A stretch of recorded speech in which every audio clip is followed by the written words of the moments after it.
Alright, what's up, y'all? We're back, and of course, like I said, we keeping the daily uploads going, and might not be a Monday through Friday thing. Like I said, you could see some videos on Saturdays as well.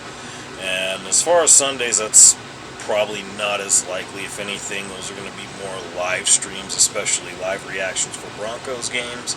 But we'll see about that as time goes by. It's possible we could see something for this Sunday, but at any rate, we're going to actually go into some wrestling stuff here, and of course, some interesting news today.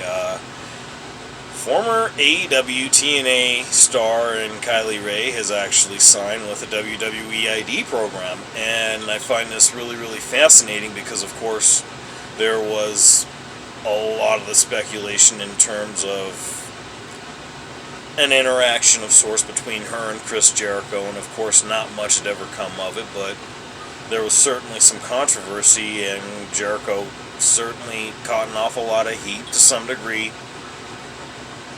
It was certainly from my end, but it was more because of the fact that, I felt as if his presence, especially on air, might have actually been detrimental. I mean, I just don't know. It's just funny to me because I was thinking about making, I don't know, some sort of, not really a state of address, but just wanted to voice my thoughts on things between WWE and AEW. And really and truly, just in my personal opinion, to me, it just didn't seem like a very, very smart thing keeping him on TV with all of that on the horizon the way that it was. That said, of course, there wasn't any real proof that any of those things had come about, so I guess it is kind of difficult to keep him off of TV based on those circumstances. But focusing more on Kylie Ray here, I think this is actually good.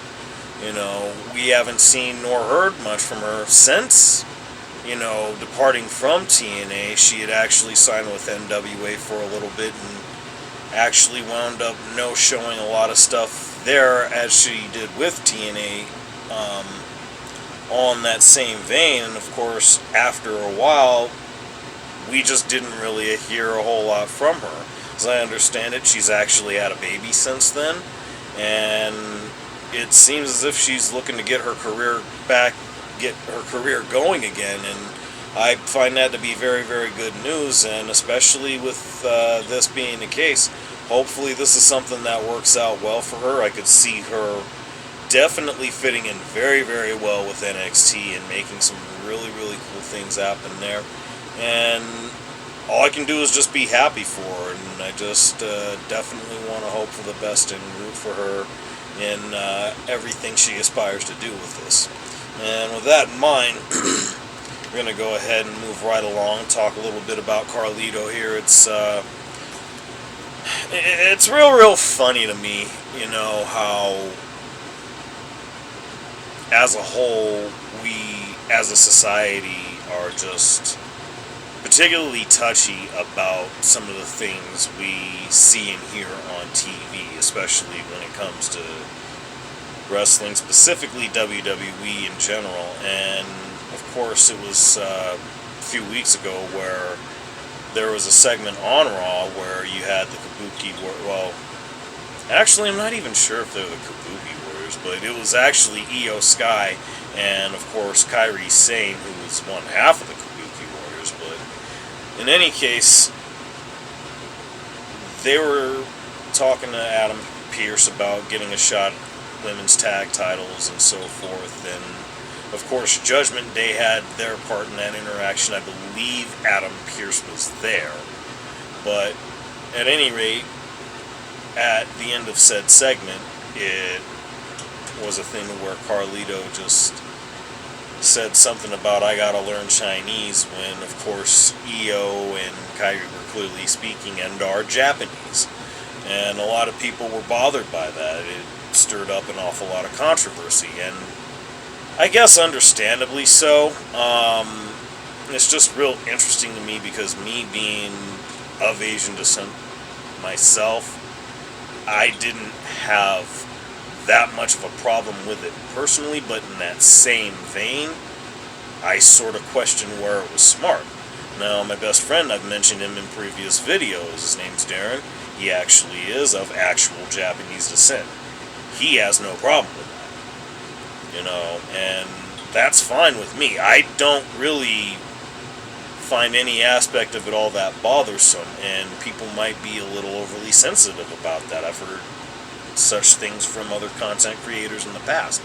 But even if that is the case, I really just find it kind of funny that this would be so much of an issue, especially to the point where now it's actually been uploaded on demand, I believe, on Netflix. I'm pretty sure that's where the content is. Or, no, it was actually on Peacock, excuse me. Peacock, they actually uploaded said episode, and that comment was actually edited out. Now, it's just really, really fascinating. You really don't hear as much from Carlito because of that. And what's really interesting to note about this is this wasn't something that was scripted. This was something that Carlito came up with off the top, and that's just what he chose to say. And again, for me, I kind of got to look at this and think, like, while I don't have a problem with it, I don't know if it was smart, and obviously for the reasons that I've been speaking on. So, with that in mind, I don't know necessarily that there's been any sort of punishment. Obviously, they're still using him on TV, but I would like to think this is going to be much ado about nothing, especially if they manage to edit it out for Peacock.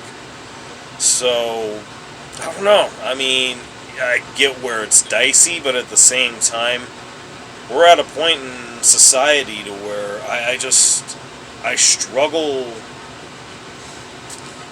I don't know, I just really, really struggle with it because it's tough, especially being also of African American descent. And there are just so many directions that you can go with this. I guess we'll see how it pans out from here, what comes of it for Carlito. I mean, yeah, I really don't know what else to say on it, but in any case, we're just going to go ahead and move along and talk about my man Bobby Lashley here. Of course, it's really, really fascinating because it turns out he never really wanted to leave WWE. In fact, he was actually looking to retire with WWE, and even wanted to go as far as putting over the Street Profits, especially having them turn on him and have him put them over rather, in a way that honestly I can't see any reason whatsoever why Angelo Dawkins and Montez Ford collectively and respectively don't deserve that.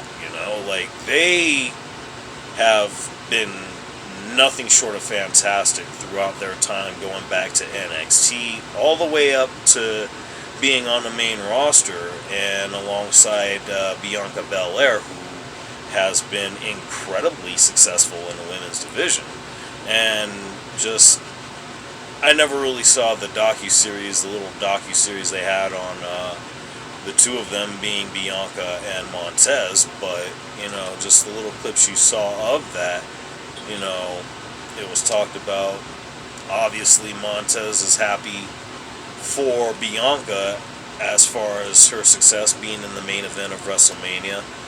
And, of course, he's aspiring for that for himself. Why wouldn't he? And he's definitely main event caliber. I think that a lot of people have acknowledged the fact that he's been seen as a future WWE champion. Still very much has that potential, but it's actually kind of hard to tell because they're not getting utilized the same way, especially since Lashley's departure. And I don't know, it's just kind of interesting to know what their actual direction is, especially now with Bobby Lashley doing everything he is with the Hurt Syndicate, MVP Shelton Benjamin, and all the others that they've interacted with since joining AEW. And really and truly, it just is a shame that that's the case, because I think that's something that that would have been a great thing to see, having him retire with WWE, probably even going into the Hall of Fame within the next couple of years or so, depending on how they put the classes together. It's just kind of wild that this is the case. It's not to say that we won't see that one day, but it's just unfortunate that this is what we're getting right now. But it's good, because this is going to be one of the many things that will help AEW, and in an upcoming video I want to talk a little bit more about that. But until then, of course, we're going to cut it short here, and with that in mind, y'all know what it is: like, share, subscribe, and I look forward to seeing y'all, and there will be more.